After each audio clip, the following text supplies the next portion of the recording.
Morning. One walker beats 14 runners. That was one of my favorite bumper stickers years ago after we won our battle against the big government union bosses. You might remember at the time there were 14 state Senate Democrats in our state who fled the state and went to Illinois to help the special interest groups organize and then eventually ship in thousands of protesters from across the country. In fact, at one point, there were over 1,000 people occupying our state capitol. If you remember, the Occupy movement didn't start in Wall Street. It started on my street in Madison, Wisconsin. At the time, they didn't just limit themselves to our state capitol. They actually went to the executive residence, and eventually they found their way to our family home in Wauwatosa, which is more than an hour away from our state capitol. I had death threats. My wife, Tonette, had threatening messages. My sons, Matt and Alex, who were in high school at the time, literally were targeted on Facebook. But they didn't limit it just to us. They went around events around the state. In fact, they disrupted and interrupted, I should say, the dedication of a new welcome center in our state line. They interrupted a ceremony for the 100-year celebration of one of our great state parks. They even interrupted the anniversary of one of our historic technical colleges. But the tipping point was probably more than anything was the day when a bunch of protesters, ironically enough, dressed as zombies. Don't ask me why, but that particular day, they were the Walking Dead, I guess. They were zombies. They were protesters who showed up and interrupted. I should say it differently. They disrupted a law enforcement torch run for the Special Olympics. At that time, it was a turning point indeed, because the people in our state, no matter where they stood on the issues, could see that the protesters were not like them. I mean, who would mess up an event for Special Olympic athletes? It was just remarkable.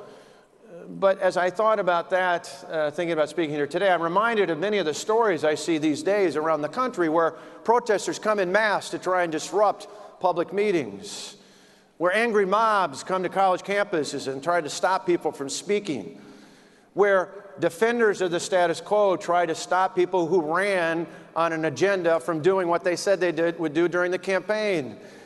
And as I hear these stories, I think to myself, been there, seen that.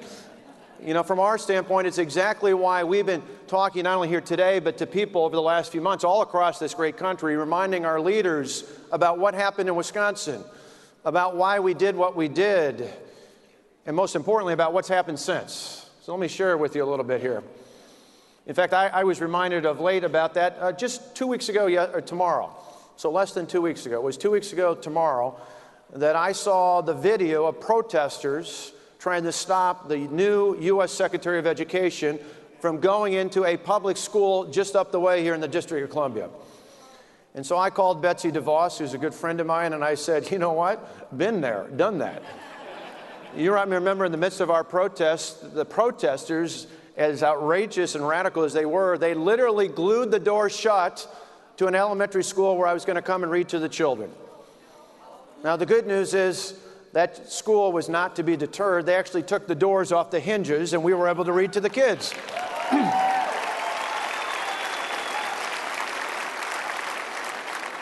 But it was a vivid reminder about what we learned in Wisconsin, and that is to do what you said you were going to do, to go big, to go bold, to actually follow through on the promises you made throughout the campaign. You know, it's not only conservatives and Republicans who like that. What we found in Wisconsin is that independents and, yes, even some discerning Democrats like it when you do the things you say you're going to do. And so we've tried to apply that going forward. It's kind of interesting. It works on both political and on policy fronts. Politically, even though it's not just the fact that I've won 3 elections for governor, although I did. In our state, we not only won the 3 elections, but our Republicans in the legislature have actually gained seats in 12, in 14, and again in 16.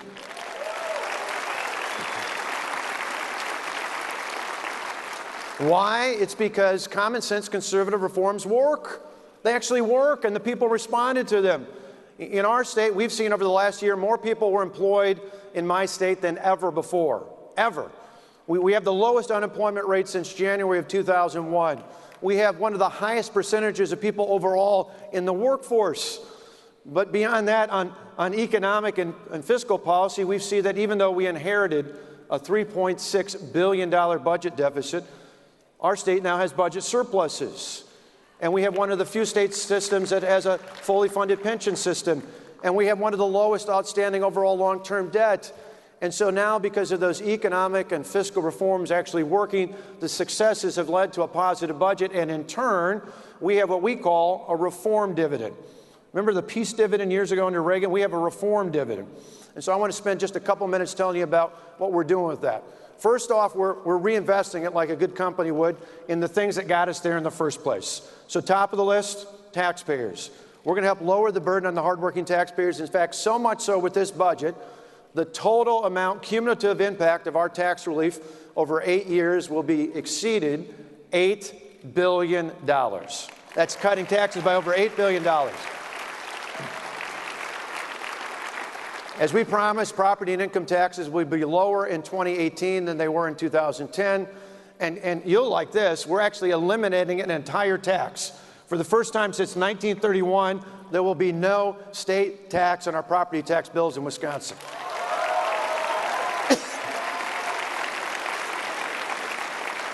Beyond taxes, though, we're investing in our workforce.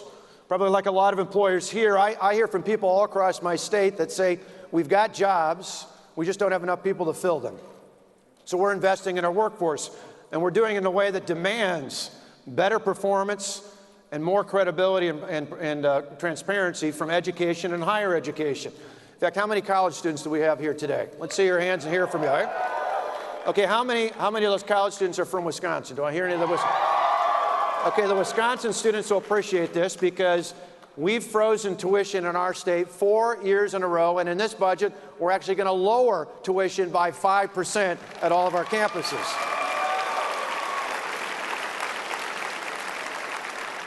Lower tuition, higher standards, and actual free speech for everyone, including conservative students, faculty, and speakers at all of our University of Wisconsin campuses.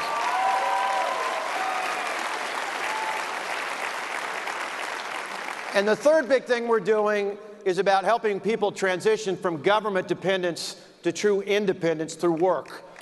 You know, more than 20 years ago, my state, Wisconsin, led the way with welfare reform with a great leader by the name of Tommy Thompson. He was our governor back then.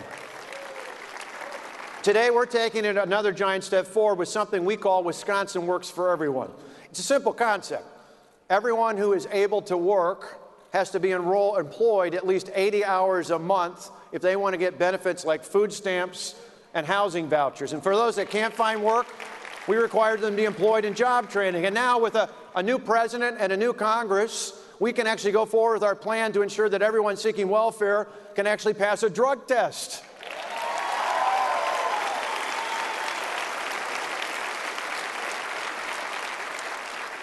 You see, it's simple. We want to help our fellow citizen, but we understand that public assistance should be a trampoline, not a hammock. We ensure that everyone who is able to work is empowered to work and required to work, because true freedom and prosperity don't come from the clumsy hand of the government.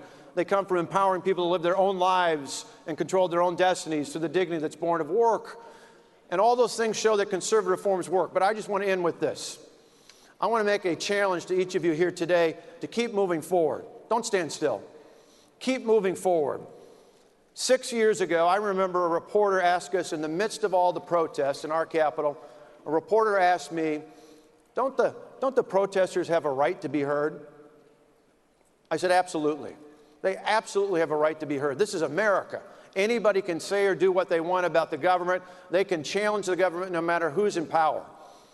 But I then said to that same reporter that I wasn't going to let the noise of the protesters drown out the voices of the majority of people who had elected us to do the things that we were going to do.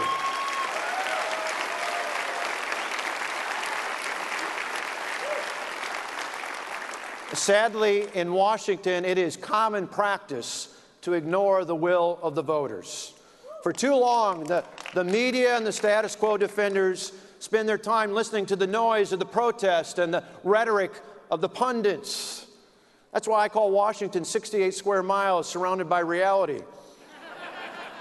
My plea to you here today is to not get caught up in Washington, to not forget the voters, to not ignore the people who live in reality all across this country every single day. Don't forget them. Don't forget their families. Don't forget their neighbors. Fight for them. Fight for liberty. Fight for freedom. Fight for America. Let's keep it up. Thank you so much. God bless you.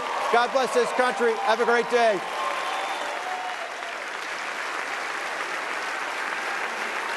Thank you, Governor Walker. Up next, Mr.